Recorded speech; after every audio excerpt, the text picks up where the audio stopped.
Diserang mental yang cukup kuat, Baradae diyakini bakal bunuh diri atau diracuni di tahanan. LPSK buru-buru desak Polri untuk segera lakukan hal ini. Namun sebelum kita bahas, mohon subscribe channel ini dulu agar kalian tidak ketinggalan berita terbaru dari channel ini selanjutnya. Kalau sudah subscribe, mari kita lanjut.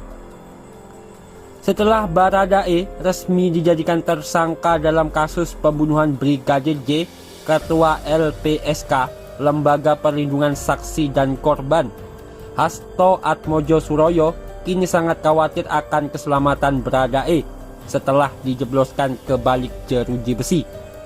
Kekhawatiran itu cukup beralasan karena yang bersangkutan merupakan salah satu oknum yang telah ditetapkan sebagai tersangka dalam kasus kematian Brigadir J di rumah dinas Kadif Propam yang ditempati Irjen Verdi Sambo pada Jumat 8 Juli 2022. Oleh sebab itu, kata Hasto Atmodjosuroyo, selain perlindungan Baradae mutlak dilakukan, keamanannya pun wajib diprioritaskan sehingga tidak ada yang mengintervensi. Tujuannya supaya tidak ada intervensi dari pihak manapun untuk menekan keterangan-keterangan beliau, kata Hasto saat dihubungi di Jakarta pada Kamis 4 Agustus 2022, seperti yang dikutip dari Antara.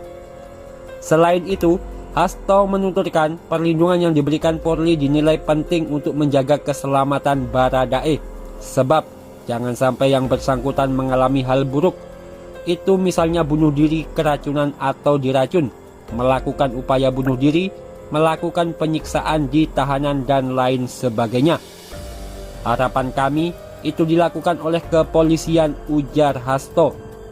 LPSK menilai perlindungan terhadap Baradae penting karena hal tersebut akan berkaitan langsung dengan proses pengumpulan keterangan hingga proses peradilan bagi yang bersangkutan.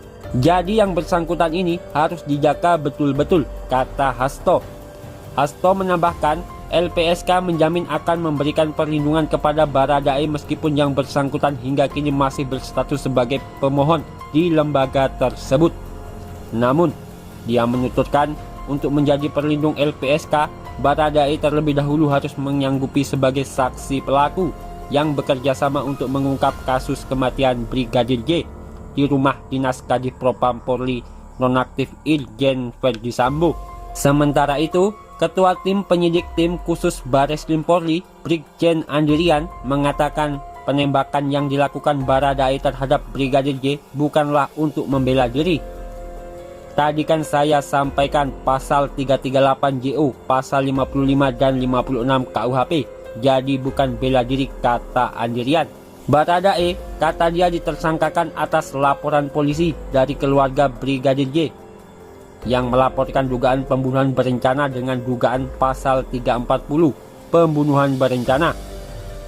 Andi menjelaskan penetapan tersangka Baradae dilakukan berdasarkan hasil pemeriksaan saksi-saksi, uji forensik, laboratorium forensik, barang bukti CCTV, termasuk hasil gelar perkara.